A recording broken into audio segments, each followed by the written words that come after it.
Good evening and welcome to Pakistan Today from our Islamabad studio. I'm Chris Taylor. Iran's supreme leader Ayatollah Mojtaba Khamenei has vowed to avenge the assassination of his father and predecessor, Ayatollah Ali Khamenei. In a written message posted on his Telegram account, he said, "Avenging the slain leader was the nation's demand and would certainly take place." Mojtaba Khamenei also said the Islamic Revolution and his father's leadership were inspired by the principles and legacy of Imam Hussein, peace be upon him.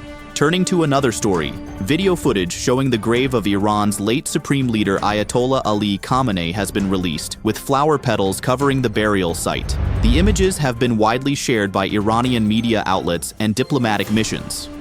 According to Iranian reports, millions of mourners attended funeral prayers and the procession before the body was taken from Tehran to Qom, then to the holy cities of Karbala and Najaf, before being laid to rest in Mashhad. Iran's Foreign Minister Abbas Araghchi has arrived in Muscat leading a diplomatic delegation for talks with Omani officials focused on the administration of the Strait of Hormuz, regional developments, and bilateral relations. The visit follows recent consultations under the Memorandum of Understanding that ended the conflict, with both countries coordinating maritime cooperation and operational arrangements in the strategic waterway. Officials say several rounds of technical meetings have already taken place in Tehran and Muscat, with the shared objective of ensuring the safe passage of commercial vessels and strengthening regional maritime security. Meanwhile, Iran's chief negotiator and parliament speaker Mohammad Bagher Ghalibaf says ending wars should remain a global priority, but insists Iran's dispute with the United States will never be resolved through surrender. Speaking during talks with Indonesia's parliamentary speaker,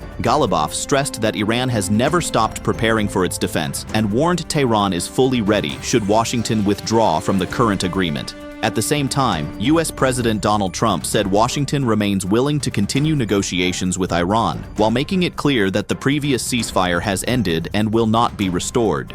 In another development, Iran has reopened a railway bridge in Golestan province less than 24 hours after it was damaged in a U.S. strike, restoring operations on the Gorgan-Inche-Borun railway line linking Iran with Turkmenistan and Central Asia. Provincial authorities described the swift restoration as a firm response to hostile actions.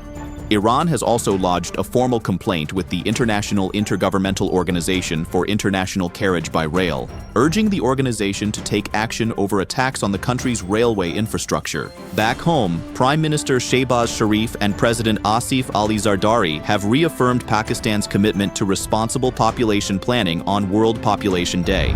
The Prime Minister said Pakistan's rapidly growing population presents significant challenges but also tremendous opportunities, calling for responsible parenthood, gender equality, and increased investment in the country's youth. President Zardari emphasized that empowering women, improving maternal and child health care, and expanding access to quality education and employment are essential for sustainable development and long-term national prosperity.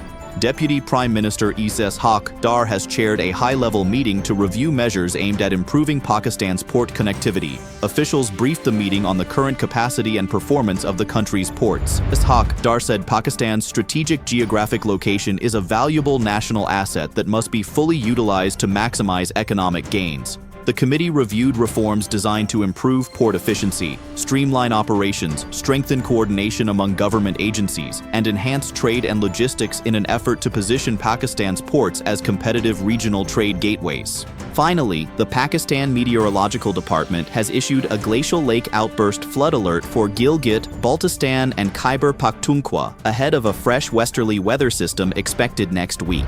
The department warns that above normal temperatures combined with moderate to heavy rainfall could accelerate glacier and snowmelt, increasing river levels and raising the risk of flash floods, landslides, and glacial lake outburst flood incidents. Residents and tourists have been advised to stay away from rivers, glacial lakes, and vulnerable mountainous areas, while disaster management authorities have been directed to remain on high alert. That's all for now. You're watching Pakistan Today. I'm Chris Taylor.